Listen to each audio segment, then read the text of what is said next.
आज हम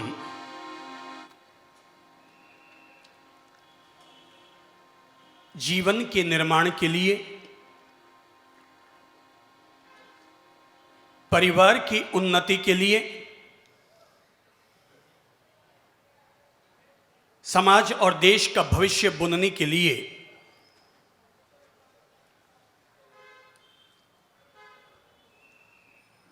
बच्चों के संस्कार निर्माण पर चर्चा करेंगे।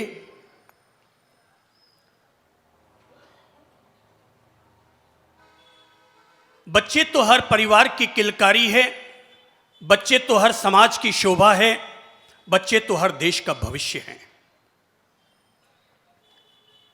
आप में से अनेक लोग ऐसे हैं जो इस समय बचपन की दहलीज पर हैं और अनेक लोग ऐसे हैं जिन्होंने अपना बचपन गुजार दिया और यौवन की दहलीज पर आकर खड़े हो गए हैं। अनेक लोग ऐसे भी हैं जिन्होंने बचपन और यौवन दोनों को ही बिता डाला और आज बुढ़ापे की तरफ वो बढ़ चले हैं। माना जो लोग युवा और बूढ़े हो चुके हैं उनके जीवन में बचपन तो लौटकर नहीं आ सकता, लेकिन उनके घर में खिलने वाले बचपन का निर्माण तो वो अवश्य कर सकते हैं। इसलिए आज मैं जो बातें कहूंगा वो बचपन से लेकर 55 तक के हर उम्र के व्यक्ति के काम की बातें हैं। काम ऐसा करो कि पहचान बन जाए। सब बोलो तो, काम ऐसा करो कि पहचान बन जाए और कदम ऐसे चलो कि निशान बन जाए। कदम, उम्र चाहे बचपन की हो या 55 की, पर जिंदगी ऐसे जियो कि वो औरों के लिए मिसाल बन जाए। जिंदगी ऐसे जियो कि वो औरों के लिए मिसाल बन जाए। हमारा युग प्रगति का युग है, हमारा युग विकास और नव निर्माण का युग है। और जिस तरह से आज का इंसान लगातार अपने आप को बढ़ाता चला जा रहा है, उसे देखकर गौरव होता है कि जो युग आज हमारी 21वीं सदी में आया है, अगर यही युग 21 सदी पहले आ चुका होता, अगर यही युग 21 सदी पहले आ चुका होता तो आज हम हजारों हजार साल पहले और आगे बढ़ चुके होते। अपने युग की कभी आलोचना मत करो। जिस युग में अपन पैदा हुए हैं हमारे लिए तो वही सबसे अच्छा युग है। माना राम का युग अच्छा रहा होगा, कृष्ण या महावीर का युग अच्छा रहा होगा, लेकिन हमारे लिए तो वही युग अच्छा है जिस युग में अपन सब पैदा हुए हैं।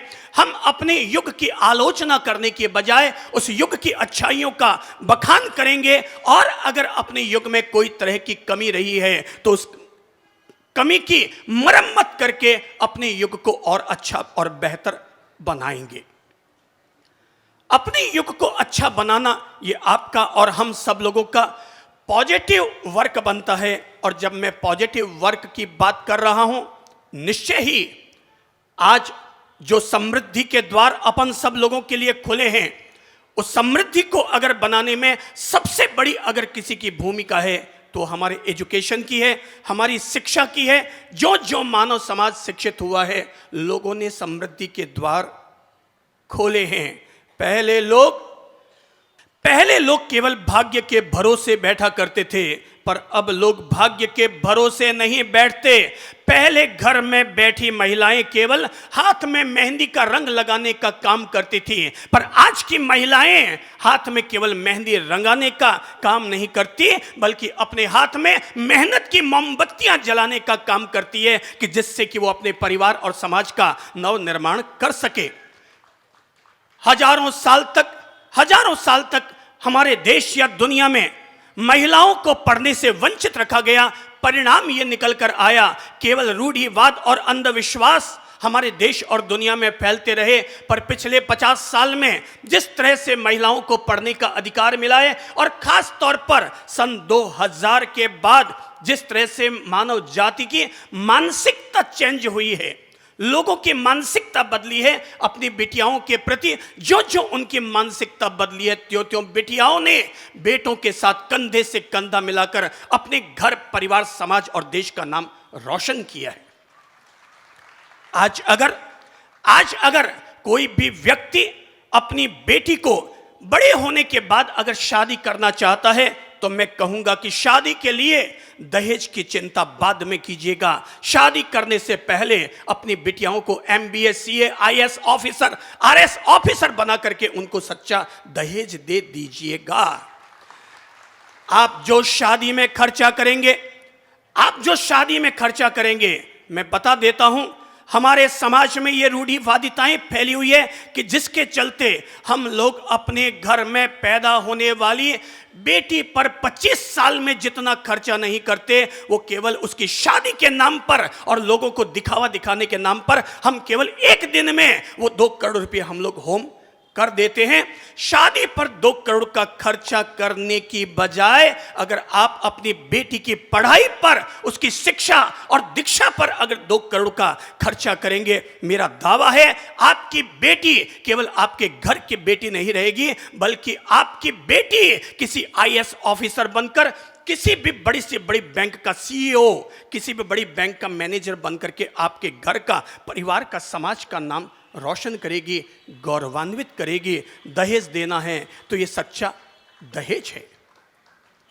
मैंने कहा एजुकेशन, शिक्षा ने इंसान को बढ़ाया और बढ़ेगा।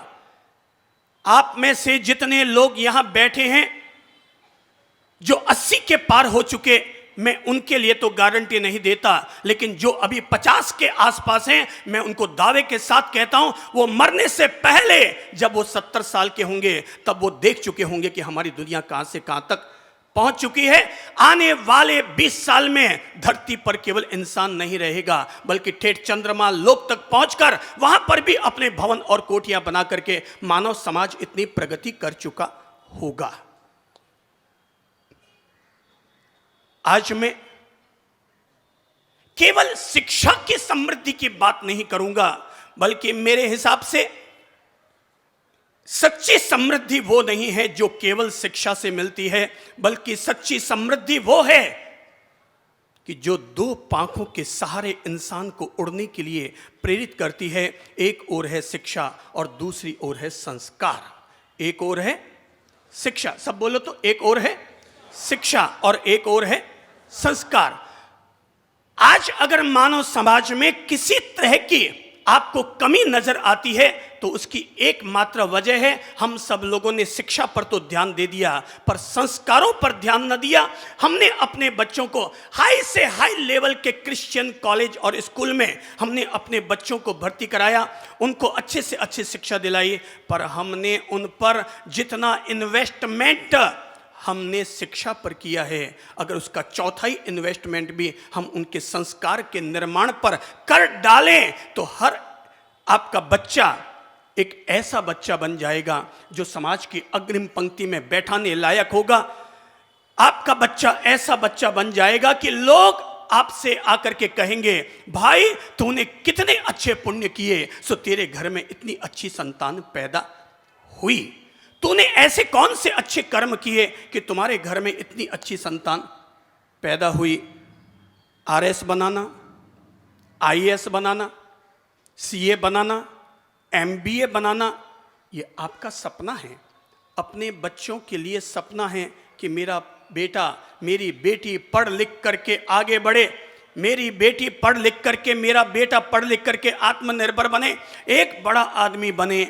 पर जितना आपका फर्ज ये है कि आपका बेटा IAS ऑफिसर बने, उतना ही ज़रूरी ये भी है कि आपका बच्चा एक अच्छा इंसान बने। ये उससे कहीं ज़्यादा बढ़ करके आपका फर्ज और दायित्व बन जाता है कि मेरा बच्चा पढ़ लिख करके कैसे आगे बढ़े। एक यूनिवर्सिटी में, यूनिवर्सिटी भी फर्जी यूनिवर्सिटी थी और वहाँ पर MBA, CA, LLB की डिग्रियाँ बिकती थी। लोग आते, LLB की डिग्री चाहिए 1.5 लाख दे जाओ, LLB की डिग्री ले जाओ, MBA की डिग्री चाहिए ले जाओ, आओ 2 लाख दो, MBA की डिग्री ले जाओ, CA की डिग्री चाहिए आओ 4 लाख में CA की डिग्री खरीद के ले आओ। लोग जाते, लोगों को तो नौकरी करने के लिए तो एमबीए की डिग्री उनको जरूरत नहीं। बाणियों को वैसे भी एमबीए की डिग्री और सीए की डिग्री नौकरी करने के लिए नहीं चाहिए, उनको तो ब्याह करने के लिए, दिखाने के लिए, भाई एमबीए पास है मेरा बेटा एमबीए पास है, बस वो इसलिए केवल डिग्रियां लेकर के आ जाते हैं। भाई लोगों, यूनिवर्सिटी की क्लासें आपको एमए पढ़ाती है और चंद्र प्रभु की यूनिवर्सिटी आपको MAN बनाती है।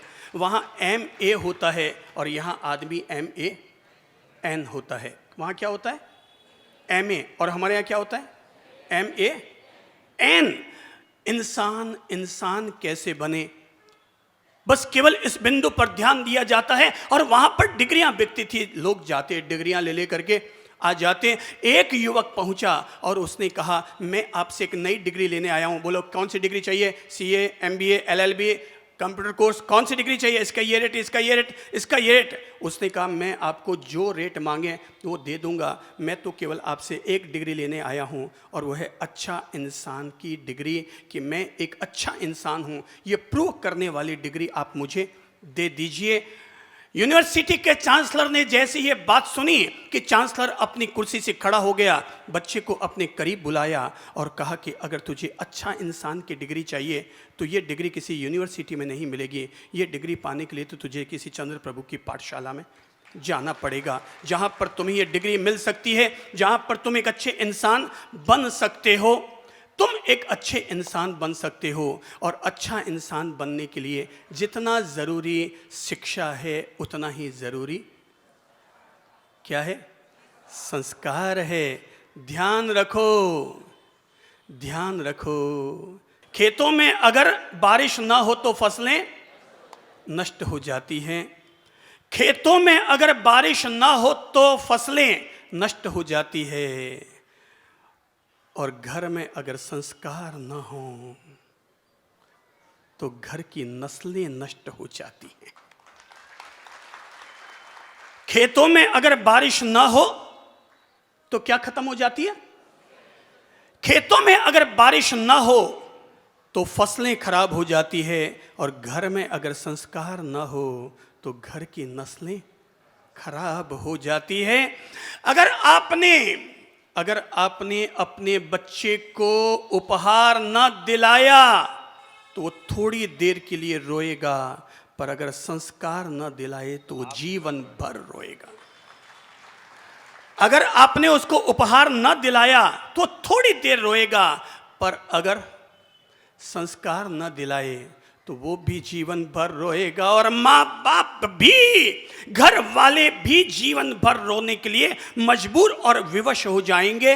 हम में से हर किसी इंसान के लिए माला, संस्कार की माला, ओह बहनें और भाई लोग हाथ में मणिये की माला लेकर बैठ जाते हैं। मैं कहूँगा, जिन बच्चों को आपने संस्कारों की माला दे दी, उस आदमी को कभी हाथों में माला लेकर पकड़ने की, बैठने की जरूरत नहीं रह जाती। सबसे अच्छी और उत्तम अगर कोई माला है तो वो माला है संस्कारों की माला। मैं आपको एक सच्ची घटना से पहले वाकिफ करवाता हूं, और सच्ची घटना है एक संत के जीवन की। एक संत बड़े प्रसिद्ध थे, बोलने में बड़े उस्ताद थे, और जब भी अपने प्रवचन देते हजारों लोग उनको सुनने के लिए आते। लेकिन संत की एक खास बात थी कि वो जब भी अपना प्रवचन देते तो प्रवचन देते समय अक्सर एक कहानी कहा करते थे। उनकी कहानी जो वो अक्सर अपने प्रवचन में कहा करते थे, वो कहानी, वो प्रसंग में आपको बता रहा हूं। और वो कहा करते थे कि एक संत एक गांव में जाया करते थे और वहां जाकर के बच्चों में संस्कार निर्माण की पाठशालाएं चलाया करते थे। अलग अलग गांव में जाते, एक साल इस गांव में गए, एक साल उस गांव में, अगले साल उस गांव में। और इस बार जब वो एक गांव में पहुंचे तो वहां पर 25-30 बच्चे इकट्ठे होकर आ गए, क्योंकि संत बच्चों को बुलाने के लिए, लोभ देने के लिए सही, टॉफियां बांट देते, खिलौने बांट देते, बिस्किट बांट देते, चॉकलेट उनको दे दिया करते, डेयरी मिल्क 5 स्टार उन लोगों को बांट दिया करते और बच्चे वो 5 स्टार चॉकलेट लेने के लिए, डेयरी मिल्क लेने के लिए दौड़े दौड़े चले आते। 25-30 बच्चे आ जाते। महाराज उनको आधा 1 घंटा अच्छी शिक्षाएं, अच्छी नसीहत देते और चॉकलेटें उनको दे देते। बच्चे भी खुश हो जाते, आधा घंटा सुनते। कुछ बच्चे ऐसे होते, सुना तो सुना, नहीं तो चॉकलेट तो ली और चले जाते। पर संत ये सोचकर कि मैं 25 बच्चों को बुलाता हूं, अगर 25 में से 2.5 बच्चे भी अगर सुधर रहे हैं तो मेरी मेहनत सार्थक है। लोग बड़े गजब के होते हैं। दुनिया में कोई भी बच्चे अपने माँ बाप की नसीहत सुनना पसंद नहीं करते। बच्चे केवल एक ही चीज़ पसंद करते हैं आपकी, वो नसीहत नहीं, वो वसीयत पसंद करते हैं और कुछ पसंद नहीं करते। बच्चे केवल माँ बाप की नसीहत सुनना पसंद नहीं करते। क्या सुनना पसंद करते हैं? वो वसीयत। वो वसीयत सुनना पसंद करते हैं कि मेरे पापा जी मरे तो मरने से पहले क्या छोड़ कर गए। उनको आपकी नसीहत पर इतनी जागरूकता नहीं है जितनी कि आपकी वसीयत पर जागरूकता है। ओह, संत सब बच्चों को चॉकलेट बांट देते, अच्छी बातें कहते।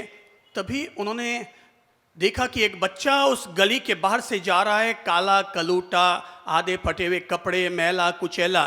संत ने आवाज़ दी, बेटा तू इधर आ तो। और वो बच्चा आ गया, ले डेयरी मिल्क ले। बच्चा खुश हो गया, जैसे ही अब जुग्गड़ झोंपड़ बस्ती वाले बच्चे को डेयरी मिल्क मिल जाएगा और वो भी silky, not only milky, silky मिल जाएगा, मज़ा ही कुछ और हो जाएगा। बच्चा आया, बैठा। महाराज ने उसको करीब बुलाया, प्यार दिया, माथे पर प्यार से हाथ सहलाया, कहा बेटा तू कौन है, क्या परिचय है। और पता चला वो बिना माँ बाप का बच्चा है। संत ने उसे अपने करीब बुलाया, नाई को बुलाया, उसकी हजामत करवाई, उसे नहलाया, लक्स साबुन से उसको नहला धुला कर तैयार किया और नई ड्रेस भी उसे पहना दी। बच्चा बिल्कुल खूबसूरत दिखने लग गया। बच्चा खूबसूरत दिखने लग गया। संत ने कहा मैं अगले संडे को फिर आऊँगा, तुम सब बच्चे आना। उस बच्चे से भी कहा बेटा तू भी अगले संडे को जरूर आना। उसने कहा हाँ हाँ आऊँगा। और अगले संडे को महाराज आ गए, बाकी सब बच्चे आ गए, पर वो बच्चा नहीं आया। तो महाराज ने कहा कि उसको पकड़ पकड़ा के लाओ। बोले महाराज क्या पकड़ पकड़ा के लाना, वो तो 1 नंबर का जुआरी छोरा है, चोर कहीं का है, दिन भर जुए खेलता, ताश खेलता है, आप किसको बुला रहे हैं। बोले नहीं, मैंने उसको पिछले हफ्ते नई ड्रेस दिलाई, हजामत कराई। बोले महाराज किस चक्कर में पड़ गए। अरे उसने तो आपकी ड्रेस जुए में चढ़ा दी, हार गया और वापस वही अपनी पुरानी ड्रेस में वो घूम रहा है। महाराज ने कहा अच्छा अगर ऐसी बात है तो ठीक है, जाओ फिर उसको पकड़ के लाओ। देखा वाकई वो हफ्ता भर से उसने फिर नहाया भी नहीं। अब जिसकी गंदा रहने की आदत है वो गंदा ही तो रहेगा। महाराज ने फिर उसे नहलाया धुलाया, नई ड्रेस पहनाई, फिर आधे घंटा अच्छी शिक्षा दी और फिर छुट्टी हो गई। अगले सप्ताह फिर वो क्या, फिर वो गायब। महाराज ने पूछा क्या हुआ। बोले महाराज हमने कहा ना उस पर आप अपना टाइम पास और पैसा वेस्टेज मत कीजिए। उसने तो फिर अपनी ड्रेस बेच डाली। फिर उसने ड्रेस बेच डाली और पैसा जुए में हार गया।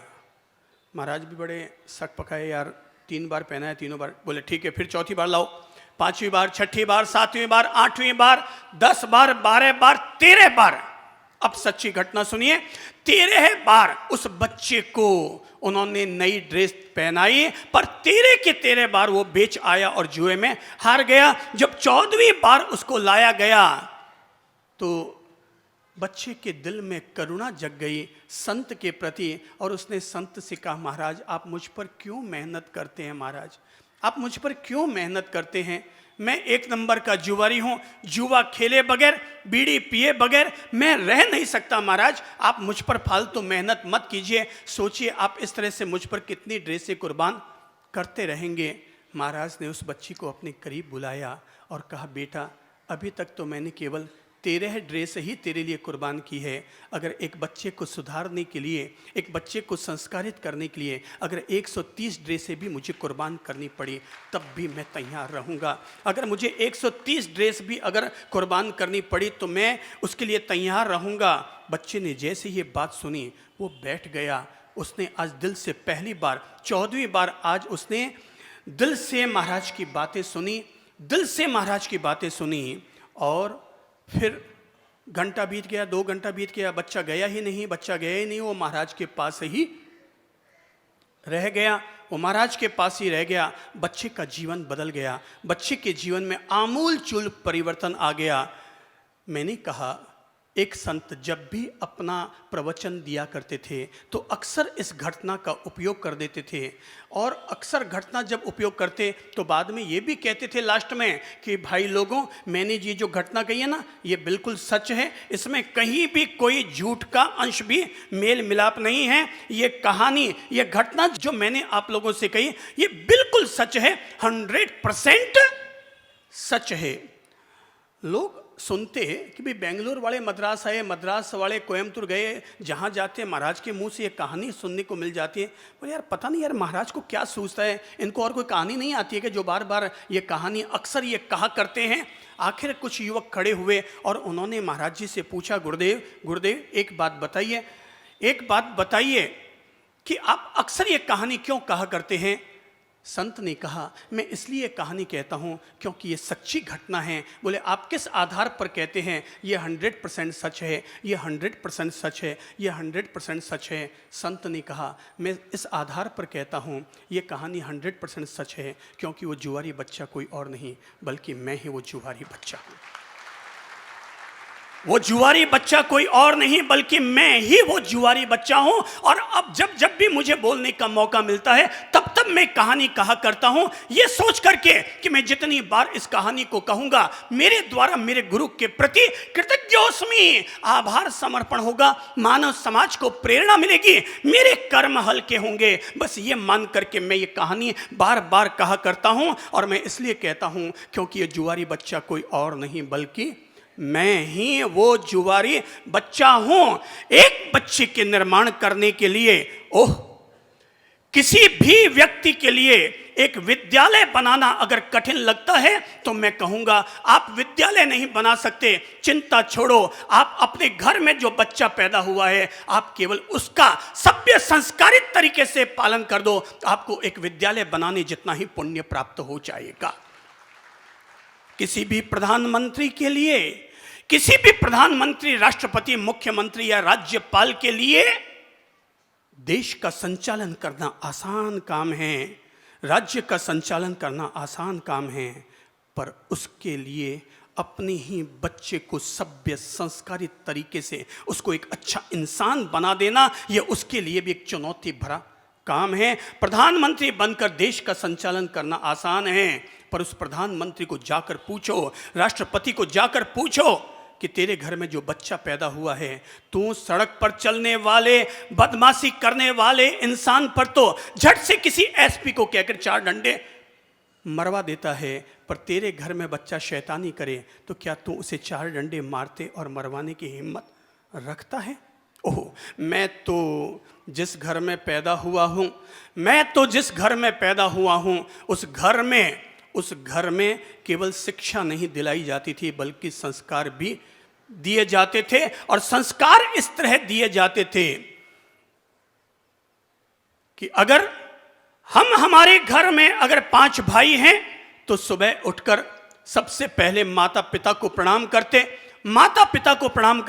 सबसे बड़े भाई पास में खड़े हो जाते, बाकी के 4 भाई बड़े भाई को प्रणाम करते, शेष 3 भाई पहले 2 भाइयों को प्रणाम करते, अंतिम 2 भाई बड़े अपने 3 भाइयों और माता पिता को प्रणाम करते, 5वें वाला चौथे को, सब एक दूसरे को प्रणाम करते। सारे भाई बहन एक दूसरे को सुबह उठते ही घर में संस्कार की माला ही ऐसी पहनाई जाती थी कि सुबह उठते ही हम में से सबको सबसे पहले प्रणाम करने का संस्कार हमारे घर में था। ओह मेरे भाई, जो इंसान सुबह उठकर अपने पिता के पांव छू लेता है वो आदमी जिंदगी में कभी गरीब नहीं रहता।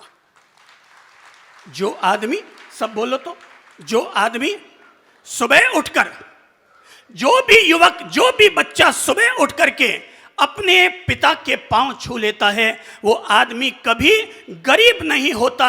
और सुबह उठकर जो भी बच्चा अपने मां के चरण छू लेता है वो कभी बदनसीब नहीं रहता। सब बोलो, मैंने क्या कहा? बोलो तो, जो बच्चा सुबह उठकर अपने पिता के पांव छू लेता है वो आदमी कभी बड़ा होकर के क्या नहीं रहता, गरीब नहीं रहता। और जो बच्चा सुबह उठकर अपनी माँ के पाँव छू लेता है वो जिंदगी में कभी बदनसीब नहीं रहता। पर जो छोटा भाई सुबह उठकर अपने बड़े भाई के पाँव छू लेता है वो भाई कभी गमगीन नहीं रहता, वो भाई कभी गमगीन नहीं रहता। और जो बच्चा सुबह उठकर अपनी बड़ी बहन के पाँव छू लेता है वो आदमी कभी चरित्रहीन नहीं रहता। जो भी बच्चा सुबह उठकर अपनी बड़ी बहन के पाँव छू लेता है वो बच्चा कभी भी अपने जीवन में कैरेक्टरलेस, चरित्रहीन व्यक्ति वो नहीं रह पाता। हमने तो अपने जीवन में जितनी शिक्षा पाई है उससे कहीं ज़्यादा संस्कार पाए हैं। क्योंकि हमारे पिता कहते थे कि बेटा हम माँ बाप ज़्यादा पढ़े लिखे तो नहीं हैं इसलिए तुम्हारा एजुकेशन पूरा करवा पाएँ कि ना करवा पाएँ, पर तुम लोगों को इतने अच्छे संस्कार दे देते हैं कि उन संस्कारों के बलबूते तुम अपनी ज़िंदगी को सिरमौर तक ले जाने में सफल ज़रूर हो जाओगे। आज अगर आप लोग हमें इतना मीठा मधुर देखते हैं, इतनी विनम्रता से, इतनी सरलता से अगर सबके सामने पेश आते हुए देखते हैं, हम मानते हैं हम संत हैं, गुरु हैं, सब कुछ हैं, ठीक है। जैन धर्म में अगर हमने दीक्षा ली है तो यहां की परंपरा है कि साध्वियां जी महाराज आती हैं और आकर के संत जनों के वंदन व्यवहार करती हैं, ये उनकी धार्मिक परंपरा है। पर हम वापस उनके प्रति हाथ जोड़कर उनका अभिवादन कर लेते हैं, ये हमारी संस्कार परंपरा है, ये हमारे जीवन की विनम्रता है। तुमने तो वंदन करके अपना फर्ज निभा दिया, पर अगर हम वापस न झुके तो हमने अपने जीवन में केवल अकड़पन का ही काम किया है। यही वजह है आपने अपनी इतनी विनम्रता दर्शाई कि सामने गुरु दिखे, उनके पांव छुए, उनके आशीर्वाद लेने चाहिए। क्या गुरु में इतनी भी विनम्रता नहीं है कि वापस वो नमन करने वाले श्रावक या भक्त को हाथ जोड़ करके उसका वापस अभिवादन कर सके? इतनी तो विनम्रता उसमें भी हो जानी चाहिए। यहाँ आप का केवल ये सवाल नहीं है कि आपकी धार्मिक परंपरा क्या है, यहाँ सवाल ये है कि आपकी संस्कार परंपरा क्या है, आपको अपने जीवन में कैसे संस्कार मिले हुए, ये उससे कहीं ज्यादा महत्वपूर्ण है। अगर हमने संस्कार न दिए तो पता है हमारे बच्चे बड़े होकर क्या निकलेंगे। जिनके घरों में संस्कार नहीं दिए जाते उनके बच्चे बड़े बन करके नटवर लाल बनते हैं, उनके बच्चे बड़े होकर के ओसामा बिन लादेन बनते हैं, उनके बच्चे बड़े होकर के शैतान और अपराधी प्रकृति के निकलते हैं। पर जिन घरों में अपने बच्चों के संस्कारों पर ध्यान दे दिया जाता है उनके बच्चे बड़े होकर कोई आइंस्टीन बनते हैं, कोई अब्दुल कलाम बनते हैं, कोई महावीर बनते हैं, कोई बुद्ध बनता है, कोई व्यक्ति विवेकानंद बनता है। ये तो जिस घर में जैसे संस्कार मिले हैं उस पर निर्भर करता है। जिनके घरों में संस्कार नहीं होते उनका पता है, अगर महाराज साहब लोग अगर किसी को प्रेरणा दे दें ना दीक्षा की, और अगर वो आपकी बेटी कह भी दे कि मम्मी मैं तो दीक्षा लेना चाहती हूँ, सुनते ही घर वाले हक्के बक्के हो जाते हैं, कहीं थारा माँ तो खराब है, नहीं महाराज से नहीं जाना, आप बैठ जा, नहीं महाराज जाई तो महाराज बन जाई। ओहो, महाराजों के पाँव छूने कितना आसान है, पर महाराज के पथ पर चलना कितना कठिन है। महाराज के पाँव छूना बहुत आसान है, पर स्वयं अगर व्यक्ति दीक्षित प्रवर्जित होकर अपना आत्म कल्याण करना चाहे तो 100 लोग उसकी बाधा खड़ी कर देते हैं, 100 लोग उसके लिए बाधाएं उपस्थित कर देते हैं। मेरे प्यारे भाई बहनों, मैं संस्कार की आज बात करूंगा, इसलिए करूंगा ये कहने के लिए कि आज की तारीख में बच्चों को जितना सुख है, आज की तारीख में बच्चों सब ध्यान से सुन लेना, आज की तारीख में आपको जितना सुख मिला हुआ है, जितनी सुविधाएं मिली हुई है, इतना सुख और इतनी सुविधाएं आपके पापा को 7 जन्म में भी नहीं मिली थी। जितना सुख आप लोगों को मिला हुआ है ना, उतना सुख आपके पिताजी को और मम्मी जी को 7 जन्म में भी उतना सुख नहीं मिल पाया था।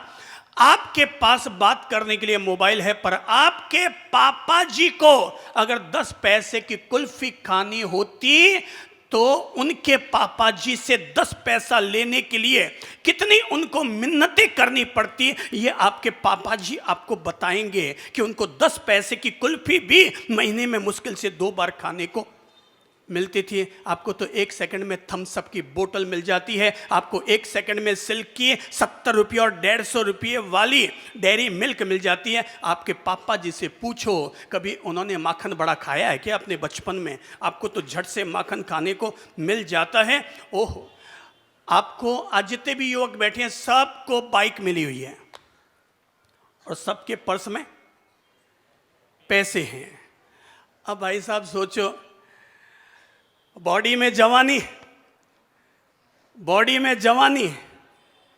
घूमने के लिए बाइक, पटाने के लिए मोबाइल, खर्चा करने के लिए पैसे। अब हमारे बच्चे बिगड़ेंगे नहीं तो और क्या होंगे।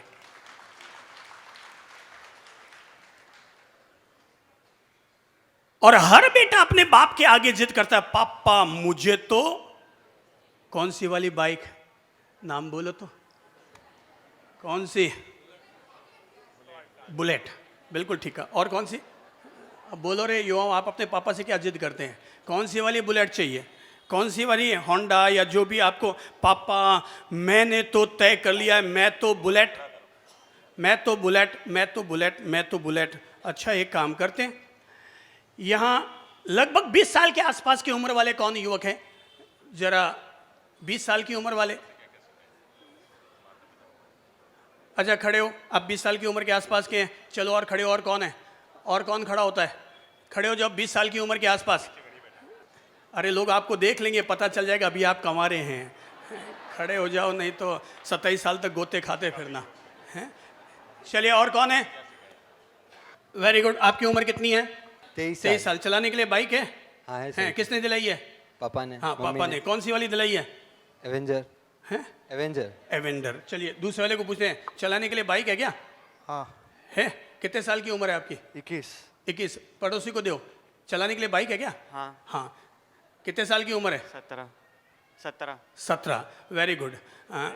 जरा हैं भाई, अभी तक इनको गवर्नमेंट के हिसाब से ये परफेक्ट नहीं हुआ, फिर भी ये चलाने लग गया है, पापा ने दिला दी है। अब जरा एक काम करते हैं अपन। अच्छा भाई साहब, इनके कोई पापा भी यहाँ आए क्या? कहाँ है? अपने पापा को खड़ा करो तो। कौन से पापा है? चल अपने पापा के पास जा, देखते हैं। ये नहीं, आपके पापा कौन है? ये थोड़ा पास में जाओ ना, पापा से सवाल करना है? अच्छा चलिए एक काम करते हैं, आपकी उम्र 23 साल है, अपने पापा से पूछो कि जब वो 23 साल के थे तो उनके घर में क्या गाड़ी थी। पूछो तो, सवाल जवाब दो तो। पापा जब आप 23 साल के थे आपके पास कौन सी गाड़ी थी? साइकिल। ठीक है। 23 साल के थे, नहीं वो आपकी थी या बड़े भाई साहब वाली थी? हैं? आपके पास थी साइकिल। ठीक है, मतलब 23 साल के थे तो इनको साइकिल थी, और आपके पास क्या है?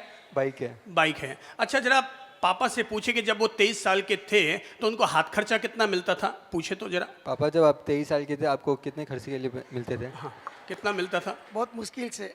कितना मिलता था? मुश्किल से, वो तो मुझे पता है मुश्किल से मिलता है, मैंने भी तो बचपन बिताया है। कितना मिलता था? महीने का कोई 100-200 रुपये नहीं। महीने का 100-200 रुपया मिल जाता? 200 रुपया है? अच्छा ठीक है। एक काम करते हैं, वो पीछे दाढ़ी को दो तो। आजकल दाढ़ी रखने की, राजपूत बनने की परंपरा ज़्यादा पैदा हुई है। बढ़िया है, अच्छी बात है। राजपूत पहले अपन सब लोग, अपने जो दादा परदादा थे सब राजपूत ही थे। बढ़िया है, गौरव की बात है। इनको दीजिए तो।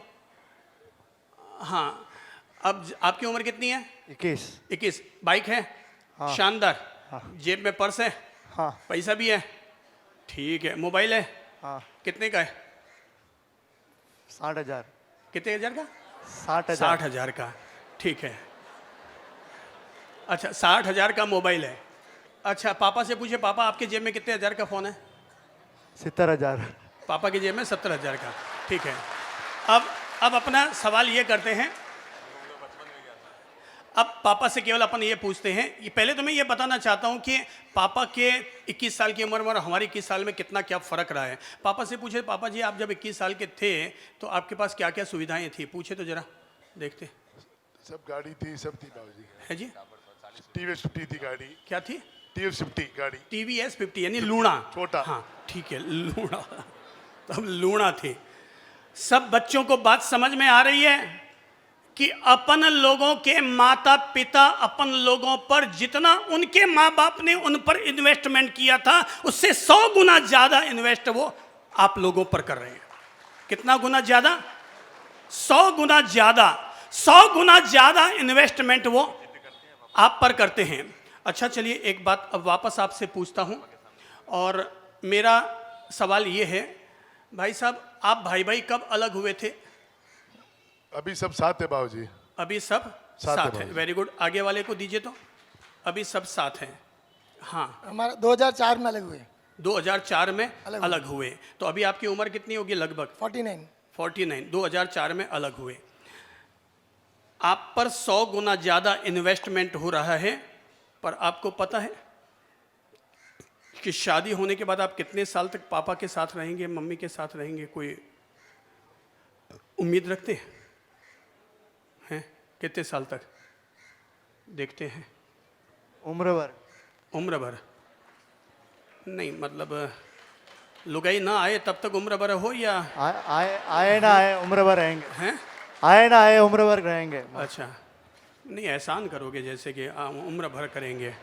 हैं? बेटा आप भी ले हो, तो आपकी शादी होगी क्या? नहीं भी। नहीं, पापा के साथ रहोगे जिंदगी भर या अलग रहोगे? मम्मी और पापा दोनों के साथ रहेंगे। साथ रहेंगे। अच्छा, मम्मी पापा दोनों के साथ रहेंगे, पर मेरा सवाल है पत्नी आने के बाद भी रहेंगे? हाँ। हैं? वैसे यार लगता नहीं, आजकल का जमाना थोड़ा सा एडवांस हो गया और सब लोग शादी होते। आपका बेटा अब आज की तारीख में तभी तक आपके साथ है जब तक उसके हाथ में लुगाई नहीं आ जाती, और लुगाई आई नहीं कि पंछी घर से उड़ा नहीं। अच्छा, दिन में मम्मी से कितनी बार बात होती है?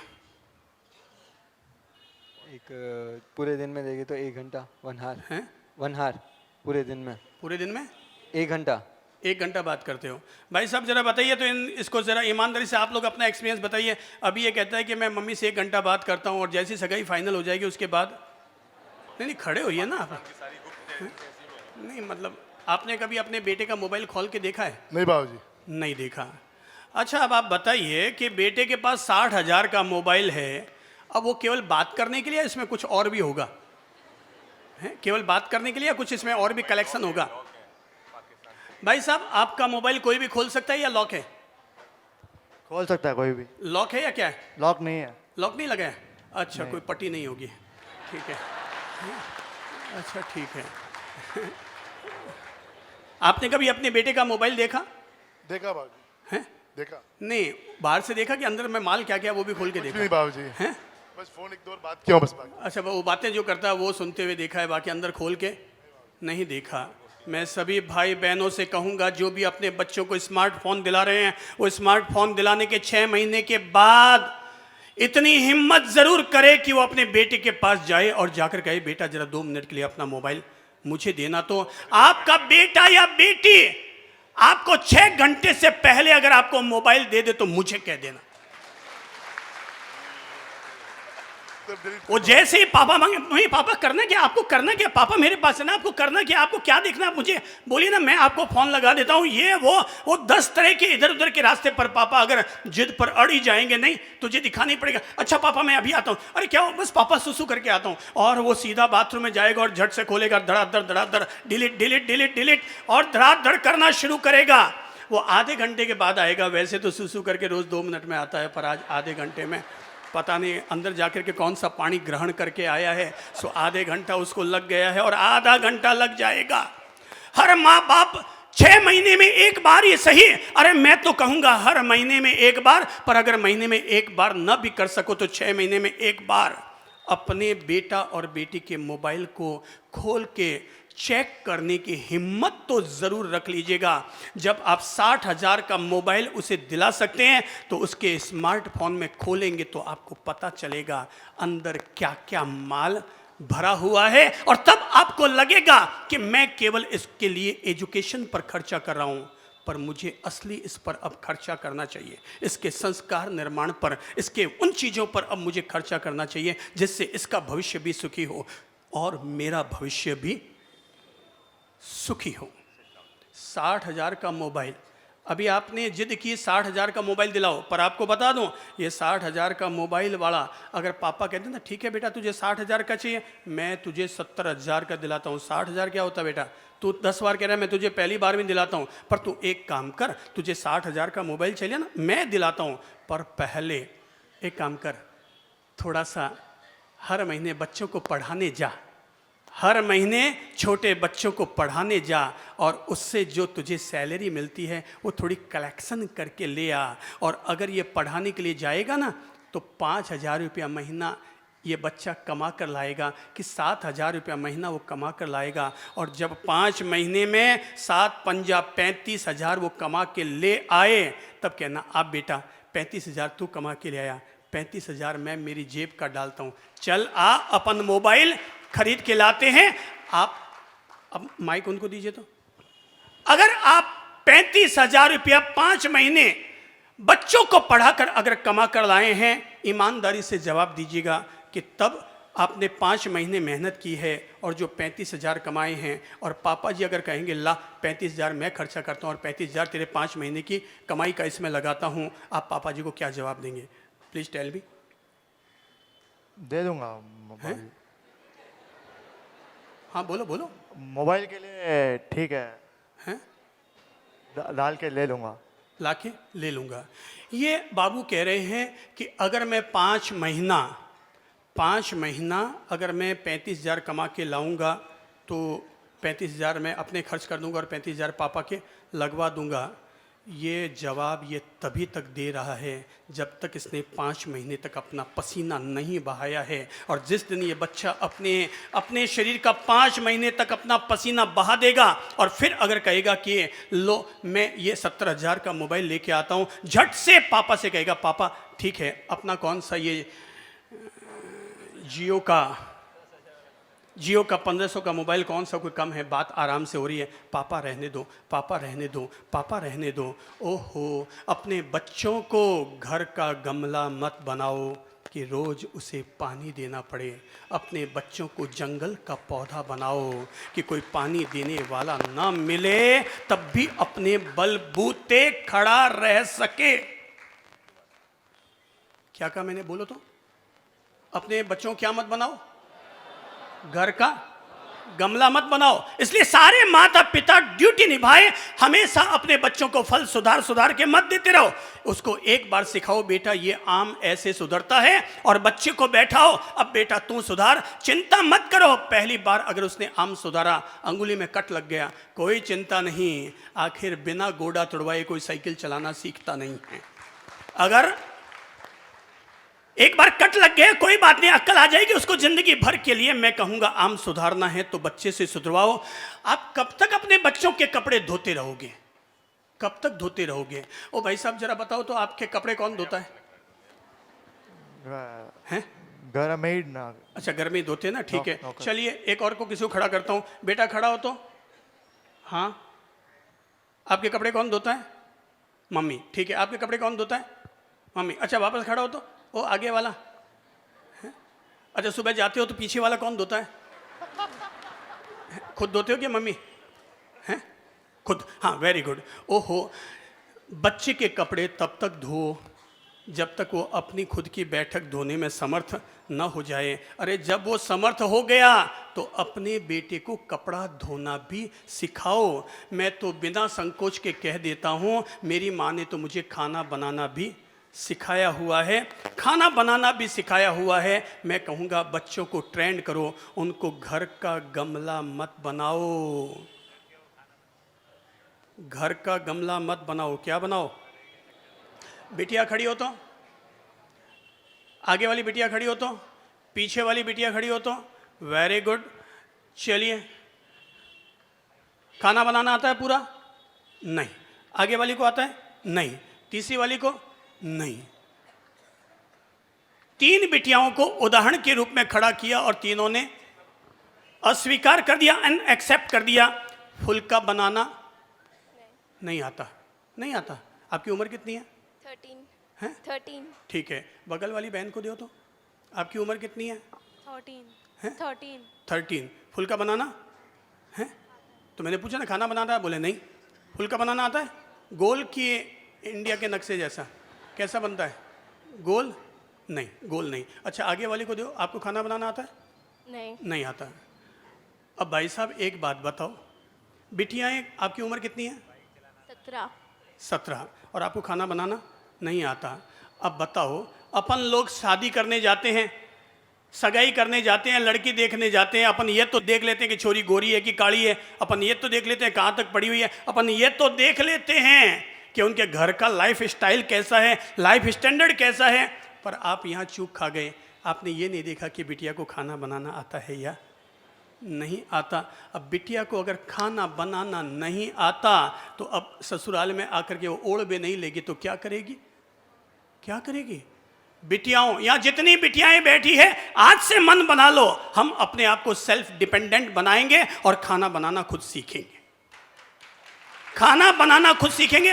आज ही एक काम करना, घर जाकर के आधा किलो आटा गिलो लेना, लोआ उसके बना लेना। चिंता मत करना थोड़ा गीला हो गया कि टाइट हो गया, 2-4 बार ढीला उसको जब गूंदोगे ना तो अपने आप सारी अक्ल आ जाएगी, सारी अक्ल आ जाएगी। और फुल के बेलना, ठीक है, आज टेढ़ा मेढ़ा होगा। अच्छा जरा बताइए कि आप खड़े हुए तो रांका जी, हाँ, ये बिटिया जिनकी उम्र 17 साल की है पर रोटी बेलनी नहीं आती, ये अगर आज से रोटी बनाना शुरू करेगी तो कितने दिन में सीख जाएगी? 5-7 दिन में सीख जाएगी। Very good, sit down please. इन्होंने जवाब दिया 5-7 दिन में सीख जाएगी। 5-7 दिन में ये रोटी बनाना भी सीख सकती है, पर सीखेगी तब जब अपने आप को रसोई में लगाएगी, तब वो सीखेगी। मैं तो कहता हूँ मेरे भाई बहनों, मेरे माँ बाप ने जो मुझे कहा वो मैं आपको कह देता हूँ। और मेरे माँ बाप ने मुझे जो कहा था, बेटा उम्र का कोई भरोसा नहीं है, हम कब तक रहें कब तक ना रहें, इसलिए सब चीज़ बनाना सीख जाओ। पता नहीं ज़िंदगी में कब कौन सी मुसीबतों का सामना करना पड़े, हर चीज़ में तुम एक्सपर्ट हो जाओ। मम्मी पापा ने हमें सिखा दिया, और मम्मी पापा ने हमें बही खाता लिखना सिखा दिया था। 13 साल की उम्र में चंद्रप्रभ को सारे तरह के बही खाते लिखने, तलपट बनाना, सलवट बनाना, नावे जमा, सब चीज़ें लिखनी उसे उसके पापा ने सिखा दी। माँ ने सब तरह का खाना, कम से कम एक इंसान अपना पेट भर सके, इतनी सब चीज़ें हम लोगों को सिखा दी। मैं कहूँगा आप भी अपने बच्चों को सिखाओ। इसलिए मैं कहता हूँ अपने बच्चों को घर का गमला मत बनाओ। कौन सा?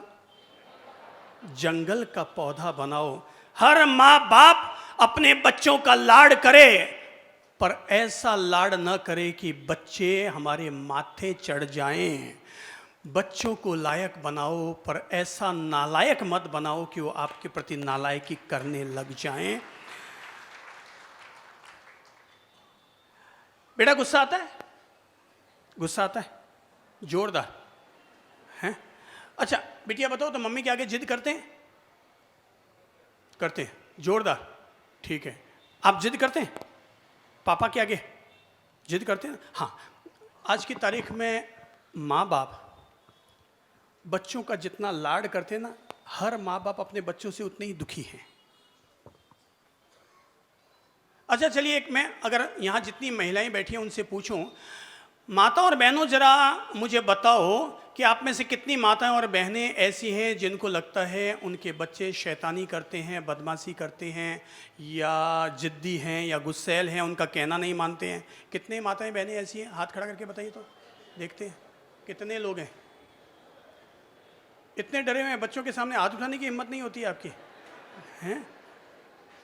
ओहो। अच्छा, कितने पुरुष लोग ऐसे हैं जिनको लगता है उनके बच्चों को सुधारने की ज़रूरत है? हाथ खड़ा कीजिए तो देखते हैं कितने लोगों को लगता है। ओ, पुरुष लोग फिर भी थोड़ी हिम्मत कर रहे हैं। ओके, छोटे छोटे संस्कार आज सब बच्चों में बो देता हूं। नंबर 1, पहला संस्कार, और वह स्वच्छता का संस्कार। कौन सा संस्कार? स्वच्छता का संस्कार। कौन सा संस्कार मैंने बोला? जोर से बोलिए तो। स्वच्छता का संस्कार। गंदगी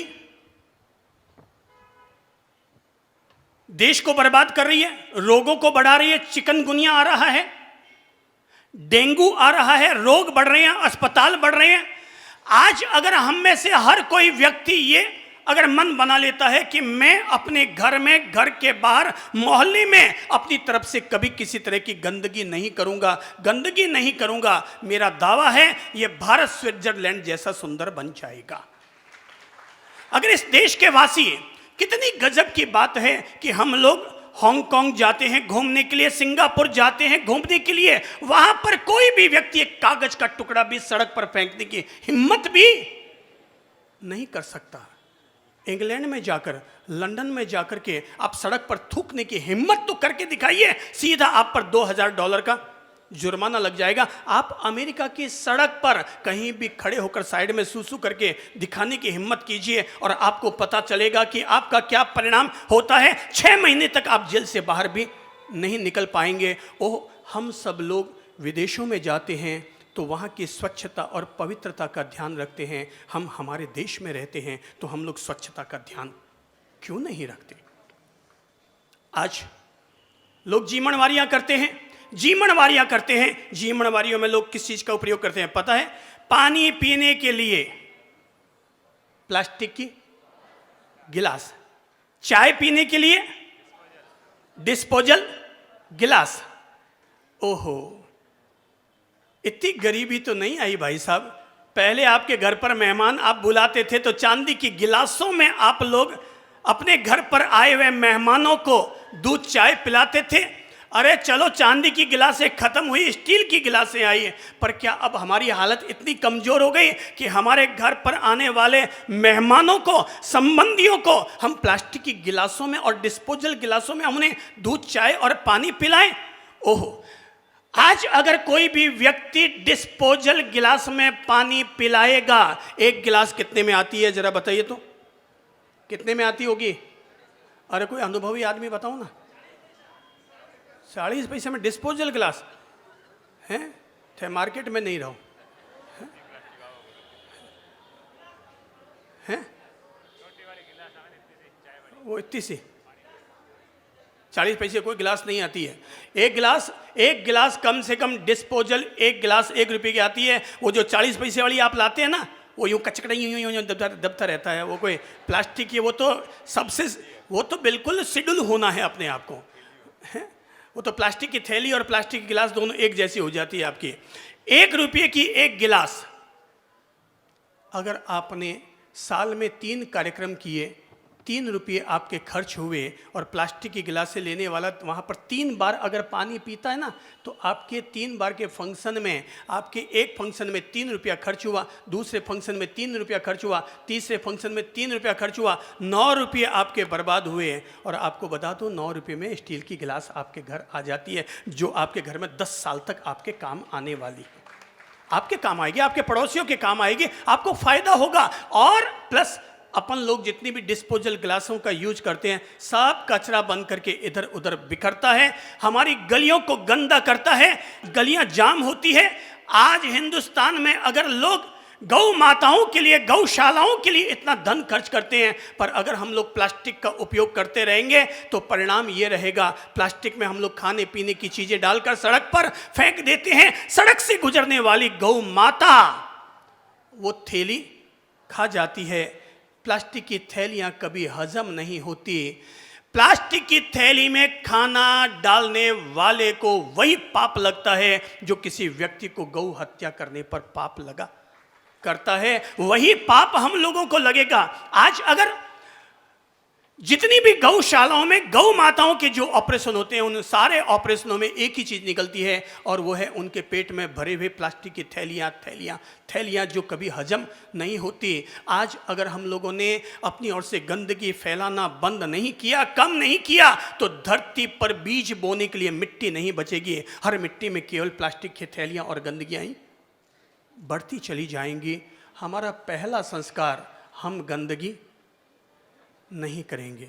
ये मैं आप लोगों को आज एक नियम दिला देता हूँ स्वच्छता के लिए, और स्वच्छता के लिए नियम ये दिलाऊंगा, हम हमारे घर में होने वाले समारोह में प्लास्टिक की गिलासें यूज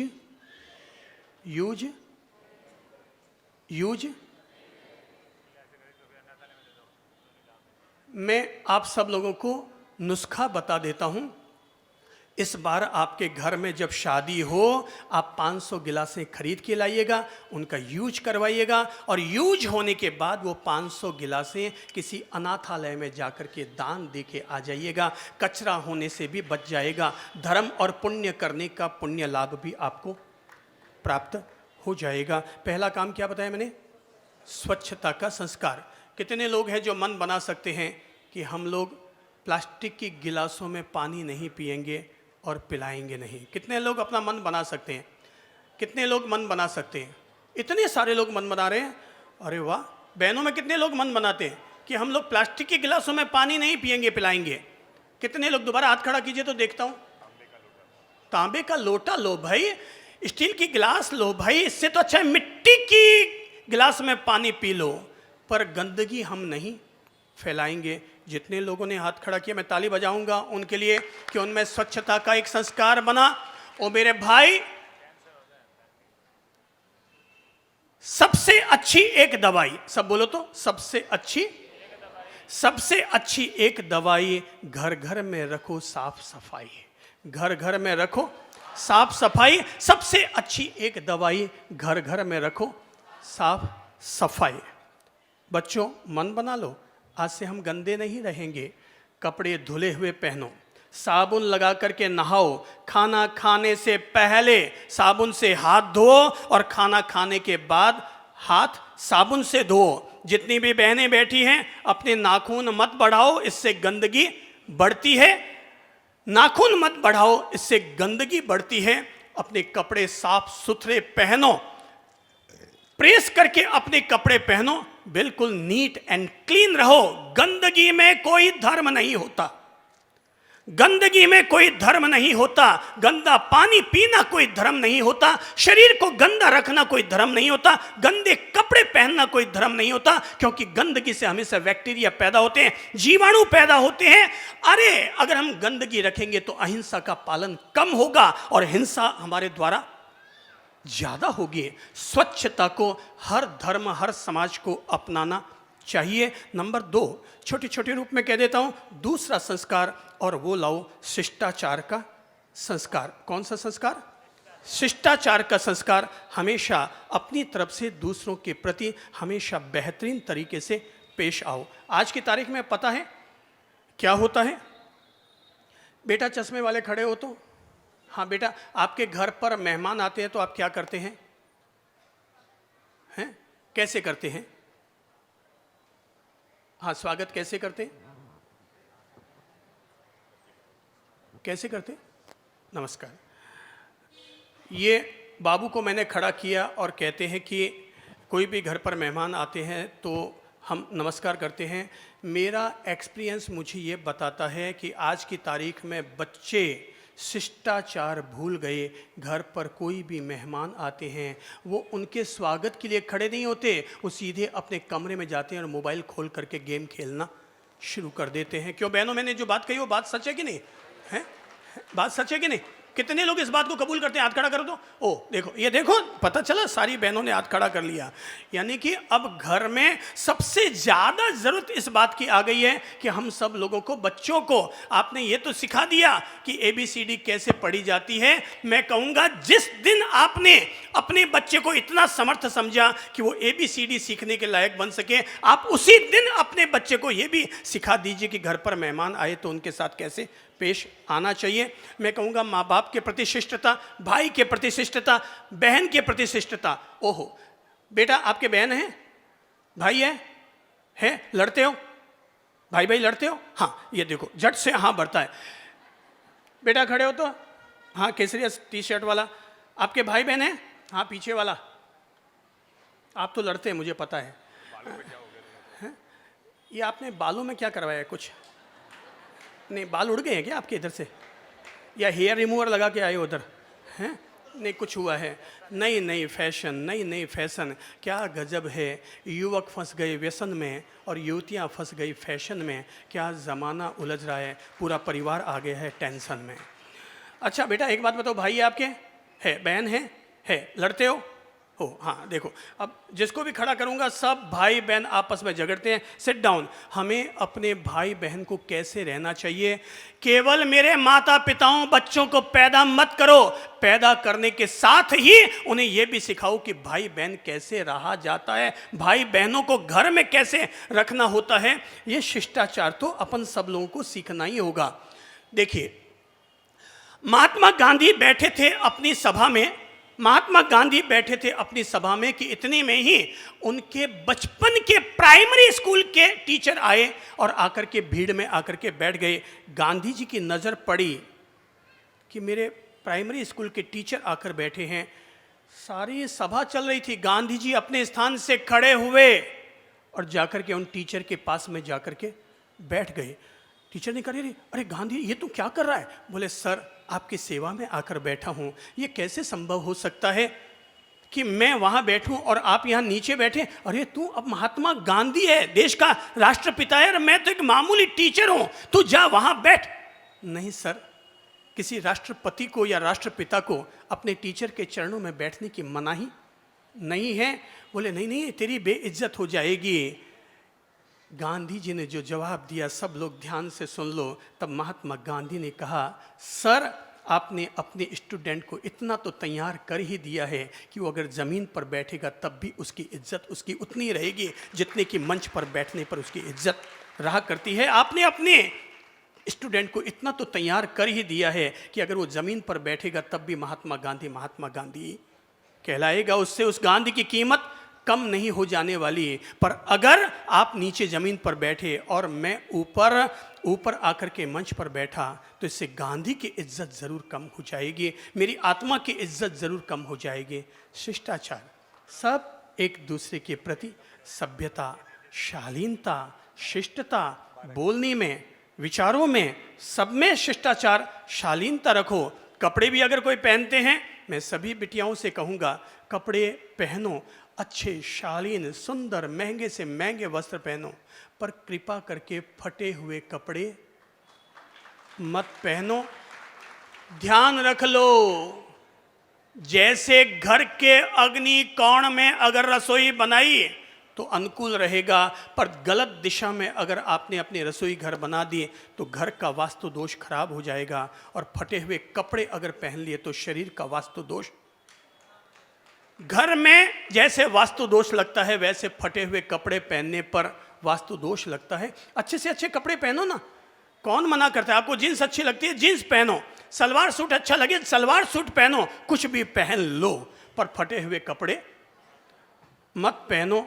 वो आपको भले लगता होगा बड़े सुंदर लग रहे हैं, ध्यान रखो कपड़े वो मत पहनो जो फिल्मों में दिखाए जाते हैं। कपड़े वो पहनो जिस समाज के आप सदस्य हो, उस समाज के लोगों की नज़रों में आप सभ्य नजर आओ, वैसे कपड़े, सभ्य शालीन कपड़े पहनो। यही आप लोगों की मर्यादा है, यही आप लोगों का संस्कार है। अब जितनी माताएं बहनें बैठी हैं, उन्होंने अपना सिर क्यों ढक रखा है? ये उन्होंने अपनी मर्यादा समझी है, ये संस्कार समझा है। कोई अगर आप लोग फटे कपड़े पहनेंगे, ये तो मुझे पता है कि जब हम छोटे थे तो हमारे पास पहनने के लिए कपड़े होते नहीं थे, तो बड़े भाई साहब की पैंट फटती तो छोटे भाई की हाफ पैंट बनती थी। ये तो मुझे पता है कि भाई उस समय ज़माने में कपड़े होते नहीं थे तो बड़े भाई साहब की पैंट फटती और छोटे भाई के, क्यों ऐसा मैं सही कह रहा हूँ ना? मतलब मेरे हिस्से आया इसलिए मैं बोल रहा हूँ। बड़े भाई की पैंट फटती तो छोटे भाई की हाफ पैंट बनती थी। और कपड़े उस ज़माने में होते नहीं थे ना, घर में इतनी आमदनियाँ नहीं होती थी। बड़े भाई की पैंट फटती, छोटे भाई की हाफ पैंट बनती, छोटे भाई की हाफ पैंट बनती तो थैला बनता सब्जी लाने के लिए, सब्जी लाने के लिए थैला बनता। और थैला जब फट जाता तो पोंछा लगाने के काम लिया जाता था। हमारे ज़माने में तो एक एक इंच कपड़े का उपयोग होता था। अब आपको भगवान ने पूरा कपड़ा दिया, आप उसको काट काट के, फाड़ फाड़ के, उसके और छोटे छोटे टुकड़े करके, ओहो, अपन अच्छे कपड़े पहने और फटे हुए कपड़े किसी कच्ची बस्ती वालों को दें, वहाँ तो बात समझ में आती है। पर अपन कच्ची बस्ती वालों के फटे कपड़े अपन लोग पहने, ये तो कोई बात समझ में नहीं आती। हमारे कपड़ों में शिष्टता और शालीनता होनी चाहिए, हमारे कपड़ों में शिष्टता और शालीनता होनी चाहिए। हम सब लोगों में सच्चरित्रता का संस्कार होना चाहिए। आज हम लोगों ने ये संस्कार नहीं दिया तो कोई किसी लड़की को छेड़ देता है, कोई किसी का रैप कर लेता है, कोई किसी के लिए भद्दी मजाक कर लेता है। ओह, अपन सब लोगों को अपने अपने संस्कारों को ठीक करना होगा। और ठीक करने के लिए मेरे भाई बहनों, आप में से कितने लोग हैं जिनको बारह खड़ी आती है? हिंदी की बारह खड़ी कितने लोगों को आती है? कितने लोगों को आती है? अच्छा, बहुत सारे लोग हैं, वेरी गुड। कितने लोग हैं? हिंदी की बारह खड़ी आती है? बच्चों को भी आती है? अरे वाह, चल खड़ा हो तो बेटा, देखते हैं, सुनते हैं। हाँ हाँ, खड़ा हो और मस्ती आ जाएगी यार आपको। अगर बारह खड़ी आती है तो दो तो इसको माइक दो तो। ई आता है? हैं? अरे वाह, हमें अपनी भाषा को भी संस्कारित करना होगा। चलो बोलो बेटा, देखते हैं। आ ई ई उ ऊ ए आई। हाँ हाँ, बहुत अच्छा। बच्चे ने बोलने की हिम्मत की, इसके लिए ताली बजाइए। तो ये सबसे बड़ी बात है, बच्चे ने बोलने की हिम्मत की, ये भी पब्लिक के बीच में है? और किसको आती है बारह खड़ी? और कौन हाथ खड़ा करेगा? वेरी गुड, है उसको आता है। चल आ नमूना चालू, चलो बोलो। आ ई ओ ए आई ओ औ अं हा। हाँ आगे, वेरी गुड, बहुत अच्छी बात है। और आगे बोलो तो। क ख क का की कु के अच्छा ठीक है, वेरी गुड। बच्चे ने बोलने की हिम्मत तो की। देखिए समय हो गया इसलिए मैं ज़्यादा बोल नहीं पाऊंगा, पर मैं आपको बारह खड़ी आज ज़रूर याद करवा देता हूँ। सब अपने अपने मोबाइल निकाल के रिकॉर्डिंग कर लो, अपने अपने बच्चों को जाकर के जरूर पढ़ा दो और उनके पाठ्य पुस्तकों में ये लाइनें जरूर जोड़ दो। जीवन की बारह खड़ी। अभी तक आपने क्या सीखा? अ से, माइक दो तो बच्चों को, किसी को। आम अनार। अच्छा, अ से अनार, आ से आम, ई से इमली, ऊ से उल्लू। मैं क्यों उल्लू? उल्लू तू भाया, माना क्यों क्या है उल्लू हैं? हाँ ठीक है, वेरी गुड। सब लोग रिकॉर्डिंग कर लो, कागज पर नोट कर लो, डायरी में नोट कर लो, जिसको जैसा ठीक लगे वैसा कर लो। मैं आपको जीवन की वर्णमाला सिखा देता हूं। आपने जो सीखा अ से अनार, आ से आम, ई से इमली, ऊ से उल्लू, मुझे नहीं पता कि इन अक्षरों की वर्णमाला को सीखने से आपको क्या मिला, पर मैं जो आपको वर्णमाला सिखा देता हूं वो आपकी शिक्षा और संस्कार दोनों को जोड़कर आपको समृद्धि के द्वार पर ले जाएगा। मैं संस्कारों पर इसलिए जोर देने की कहता हूं क्योंकि आज की तारीख में एक शख्स ने सारे हिंदुस्तान का ध्यान केंद्रित किया है और उसने ये सिद्ध किया है कि मैंने अपने बच्चे को केवल ऊंची शिक्षा दी, परिणाम ये निकल कर आया, मैंने सोचा मैं बूढ़ा हो गया, रिटायर्ड होता हूं, अपनी सारी वसीयत अपने बेटे के नाम कर देता हूं, और उस व्यक्ति ने सारा धन, सारी कंपनियां, हजारों हजार अपने शेयर होल्डर्स सब अपने बच्चे के नाम कर दिए। मेरा बेटा अब पढ़ लिख करके तैयार हो गया और वो बच्चा ऐसा निकम्मा साबित हुआ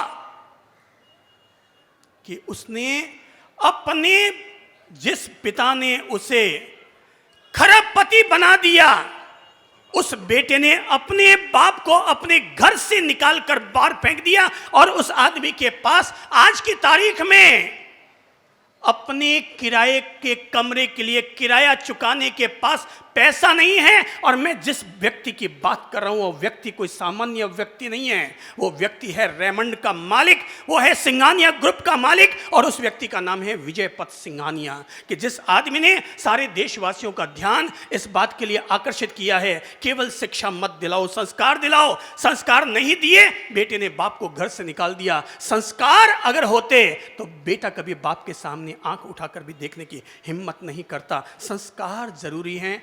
ओके, चलिए अब मैं जीवन की वर्णमाला सिखाता हूं। संस्कार दो अपने बच्चों को, खुद के लिए भी, अपने बड़ों के लिए भी, बच्चों के लिए भी।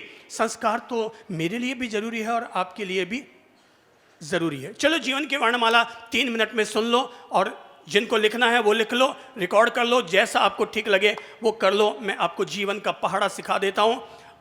अ से अदब रखो, सब बोलो। अ से, आ से आत्मविश्वास रखो, आ से, ई से इबादत करो, ई से इबादत करो।